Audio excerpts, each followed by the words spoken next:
Pressure mic. Good, very good. I think we're fine.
Hey, guys.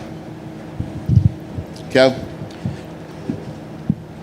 First of all, how'd you see the fight? I mean, did you agree with the decision? Yeah, it was, I just got asked that by ESPN, too. It's like, it was a close fight. It's close. If they just said Munhoz, I wouldn't have said, oh, my God, that's crazy either. Either one of those guys could have won that fight.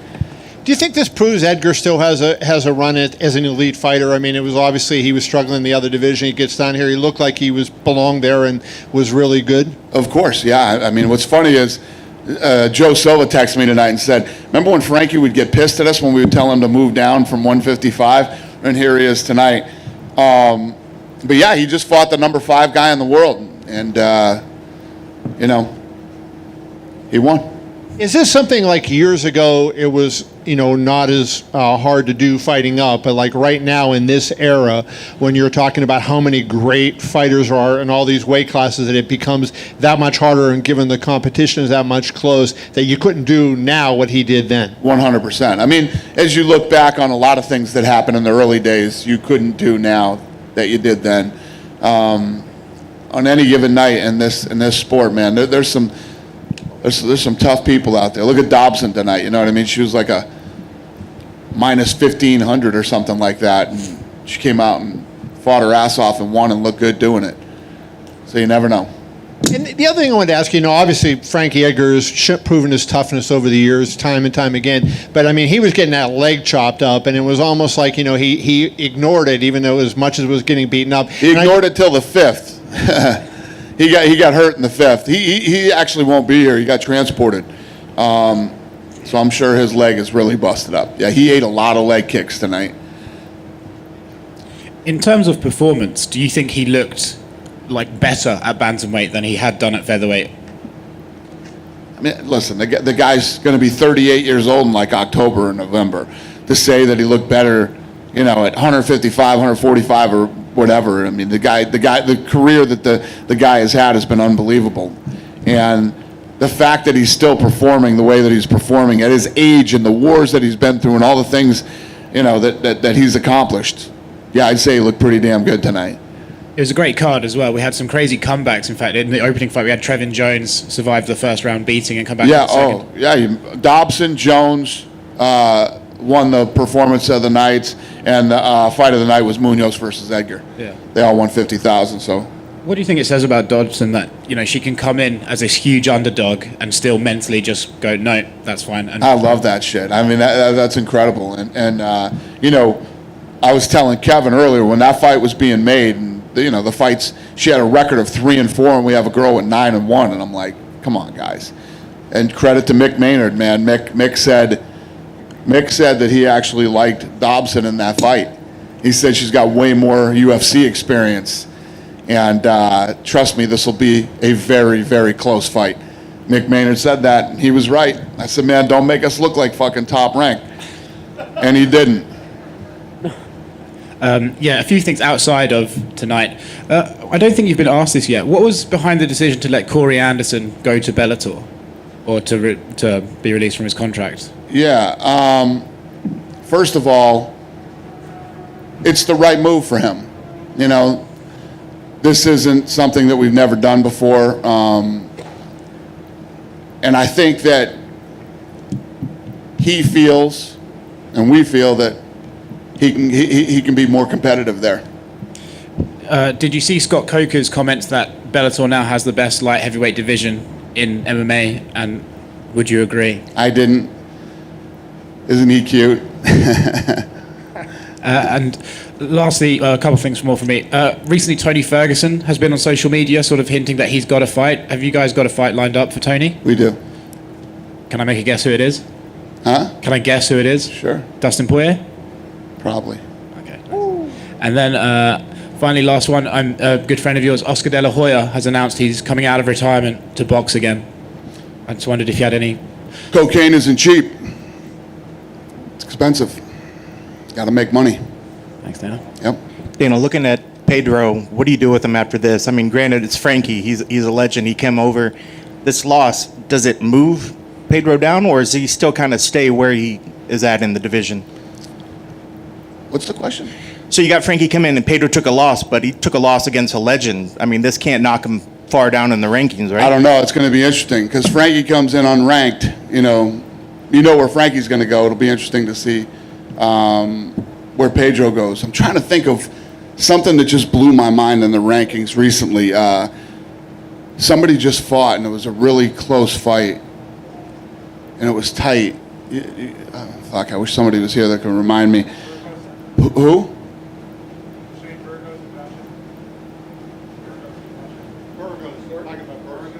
Who? No. I don't think so. But we got back in, and on Tuesday when it was up, I was like, how the fuck is that possible that this guy or this girl, whoever it was, would drop this far in the rankings when the fight, I can't remember what it was, but the answer to your question is who knows what these guys will do, you know what I mean, and with the rankings. We'll see. And you mentioned Dobson. She was coming in, it's been some time since she's had these losses accumulate, but she did come in with 3 losses, but you did say she had a great performance. Is it a matter of the last impression is where these fighters stand? I mean, does she kind of erase those losses, and is she back, I guess, in the good graces of how she's performing? Yeah, look, tonight was a do or die for her, you know what I mean? Like I told him, I said, Mick felt like he liked Dobson in that fight when he did it, you know? When you have a girl that's coming in from outside the UFC, and that was only, I think, her second UFC fight, and this other girl's had like 6 UFC fights. It's a lot different. And last one for me, can you explain the timeline of what happened with OSP and why that fight was decided to get called off when it was? Yeah, the doctor called it off.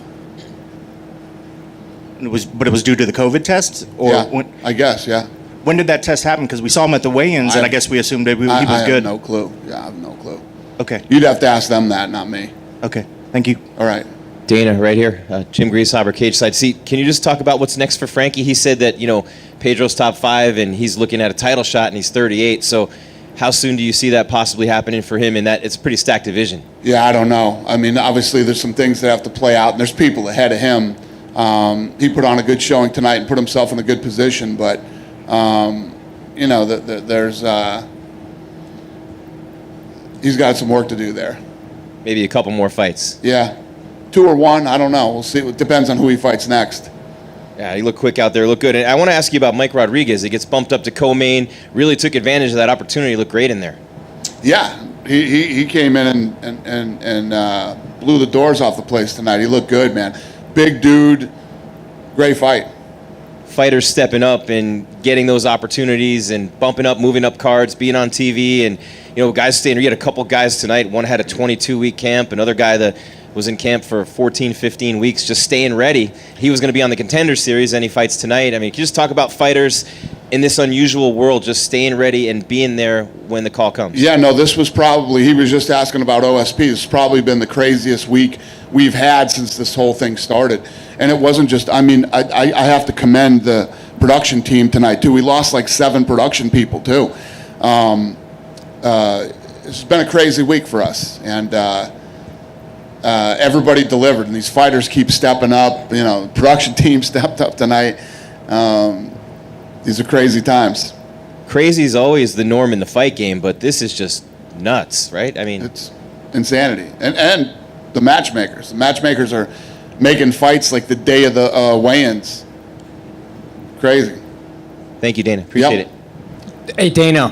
Now that we just saw Pedro Munoz and Frankie Edgar, is it safe to say that Aljamain Sterling is next in line for the title shot against Peter Yan? Yeah.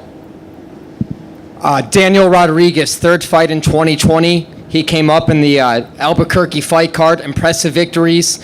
What's next for a guy like him? He's not young. He's 33 years old. He's been very impressive. What would you like to see him do next? Yeah, he looked damn good. I don't know. We'll have to get in there on Tuesday and figure out I don't know what the next step is for him, how soon he wants to fight. And it's crazy. We have all these young guys that want to turn around quick, and everybody wants to keep fighting. So I don't know if he's one of those guys, but we'll see. Thank you. Well, I wasn't going to bring this up, but somebody else already did. I remember back in the day, you guys used to do cross-promotional stuff. Of course, with Pride, you acquired them and everything like that, right? But I've talked to Scott Coker in the past, and he's really game about doing cross-promotional fights. Would you ever do that with an organization that you guys don't own? With who? With Bellator. With who? We What talked about guys? Bader. Guys, everybody they have in their light heavyweight division, we let go of. He's got the best light heavyweight division. We let those guys all go. It's like the fucking dumbest thing I've ever heard. But I get it. He's got to try to fucking do his thing. You know what I mean? I'm not shitting on him. He's got to try to do his thing. He's got to try to sell fights. And, you know, the way you don't sell fights is like, oh, I got the best light heavyweight division in the world. I mean, everybody that was there was let go from here. It's a pretty silly statement. Well, Juan Archuleta is a pretty good name. What? Juan Archuleta? Uh-huh. He's a pretty good name.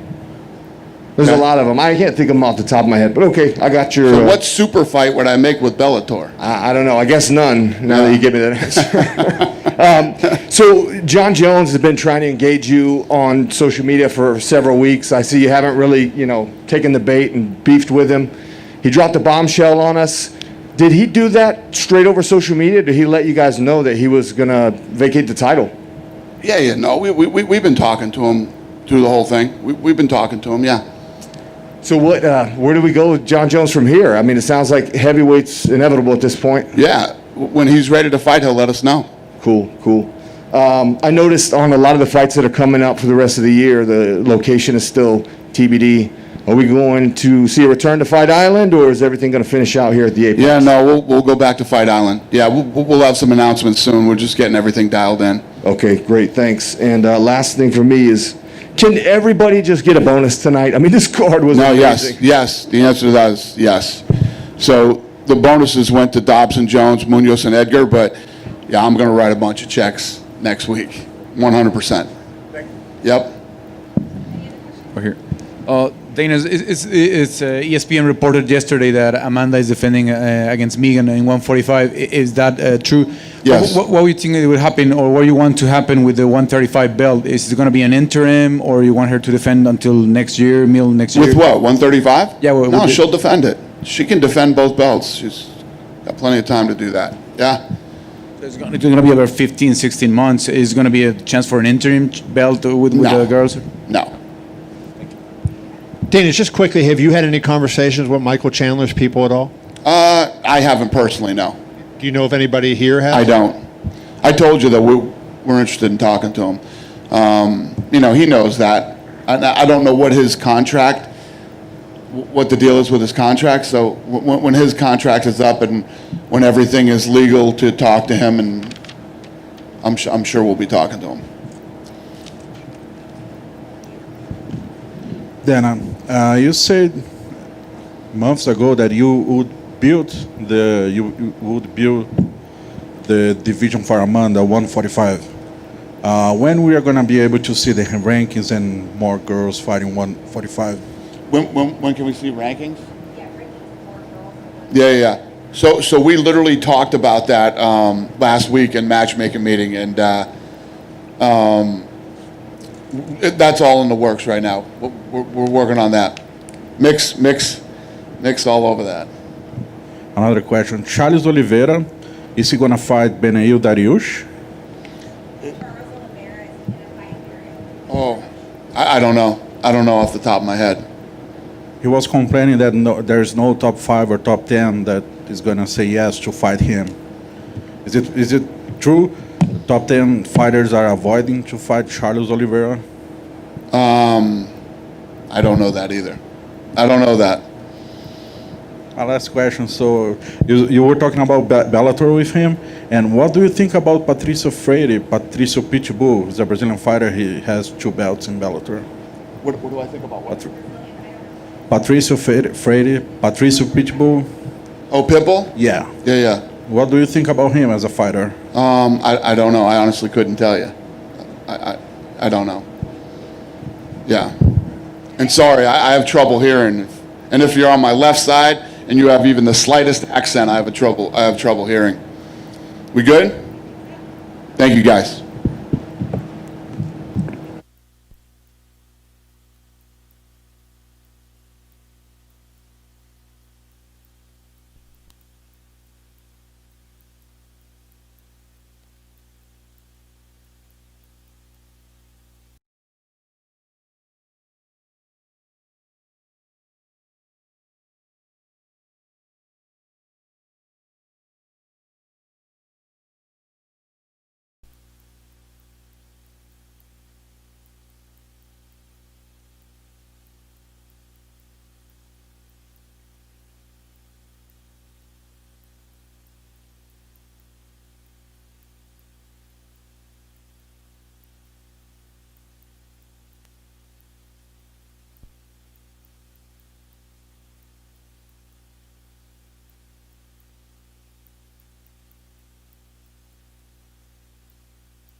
Hey, Pedro. I assume you felt you won the fight. I'm sorry. Can you repeat again? Do you feel you won the fight? Yeah, without a doubt. I was just right now with the doctor getting some stitches, and then some of my coaches, Dan Lambert, he was just showing me 17 of the media score. The 20 media score, 17 gave me the fight. 17. So only 3 gave him. And also I saw the punchy scores.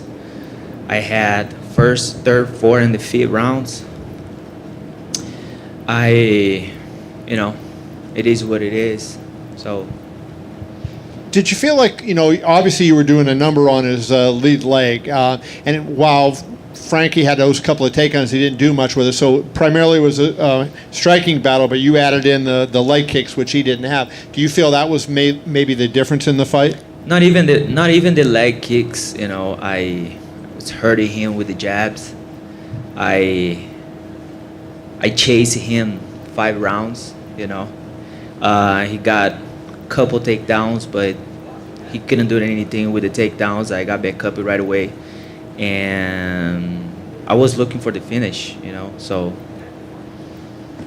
Did you feel at any point you ever had him in trouble where he might be close to going out?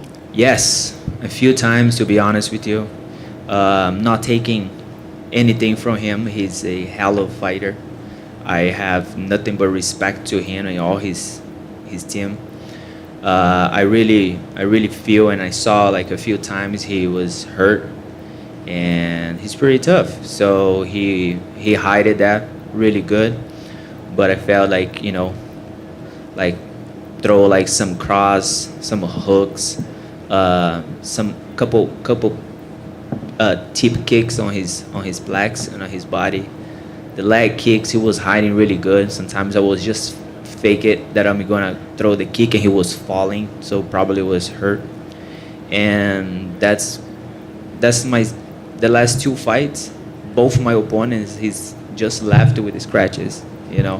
They couldn't walk out of the cage. How disappointed do you feel when you say you had opportunities to finish them that you weren't able to take advantage of those, right? I mean, will you be critical of yourself when you look back at it that you didn't take advantage of those opportunities? Not at all. Not at all. He's tough. I just didn't want to go too thirst, try to get the finish, and then he used it as an advantage of him or hurt me and things like that. So I fighting like guys in UFC, we're talking about the best fighters in the world. We're talking about like no warming fights here. Every single fight could be a title fight, and everybody here is super tough. I saw that I hurt him a few times. He wanted to win this fight. So do I, and so it was. Pedro, last thing from me then. This is a guy that's been a lightweight, and now he's in this division. When you compare him, you're ranked number 5. You fought the former champion. You fought the guy who's going to fight for the championship next. How do you think he ranks, and does he fit in with the elite guys in this division, in your opinion? And can he sustain competing against these good guys, from what you could tell tonight? Without a doubt. He seems very healthy. He seems very strong, tough, good cardio, a lot of good skills, and. Yeah, no, he's definitely belongs that in the top 5 in that division. I just want fair things. You know what I mean? I just don't want to lose to people that have a better reputation than I do, or people that is a former champ and things like that. So that's my point. I want to just fair scores. Just going off that, so do you believe his reputation can help sway the judges when it's a very close round? It could be. So I cannot be 100%. I can't be 100% sure about it. So I just, once you see the score, once they see like 20 of his media score, 17 gave me in that fight. That's the only thing that I can think of right now in this exact moment is just the reputation. His name, legend. Is it I mean, obviously every fighter wants to avenge their loss, but does this one particularly? Would you like to have a rematch? I'm always down to fight anyone. I never choose any opponent. I'm down to fight anyone, anytime. So, yeah, that would be good if we get the rematch or. And last thing from me, I know you said that he's a quality fighter, but I'm interested, did he feel like a bantamweight? He spent so long at lightweight and then featherweight. Did he feel like a naturally sized bantamweight to you? Yeah, without a doubt. We probably felt very close alongside each other. He felt we were the same size, both 5'6". He had just a little bit long reach, and I was able to defend a lot of his takedowns. I was pushing him with my pressure, and so I think he's found the right division. I know after losses, a fighter can go back and watch tape and see what they maybe thought that they could do better. I know in your mind you feel that you did win the fight, but if you start going back and looking at the fight, I know it just happened in your head. What are the areas that you think that you maybe could have did a little bit better that maybe would have swayed the judges? Yeah, that's gonna be for my coaches to doing that job. My job is just to go there and perform. Try to get the finish, and that's my instinct. That's my own DNA. Fight is not what I do; it is who I am. So that job is gonna be for my coaches. To see what I did, what I could do better, and things like that. And I know you're number 5. He was coming into the division unranked, but taking a loss against a guy like Frankie, who, like you said, should be in the elite of the division. How far do you think that this might drop you back in the rankings, and would you hope that it maybe just stay the same and maybe just bring Frankie up and over? I don't know about that. This is not out of my control. This is completely out of my control. The media could put me back in number 20, put it here number 1. It's going for the title. So I at the end of the day, I just want a fair score.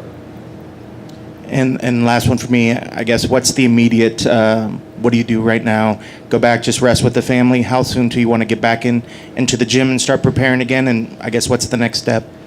Yeah, right now, just go back home, be mad for a couple days, and me kidding. At the end of the day, I'm very grateful for what I do, for the people that I have around me, for my family, for my friends, for my real friends, for my training partners, my coaches, the people that, here, Dan Lambert, Cattell, Macarrão, Conan, Michael, all these people. It's like, at the end of the day, that's what matters for me, is just have people, good people around us and spread the love.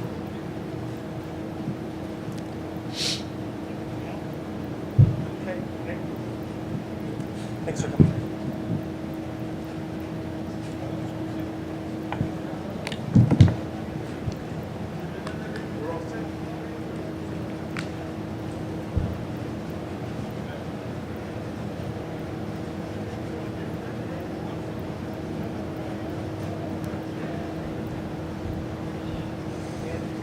He's not here. That's true.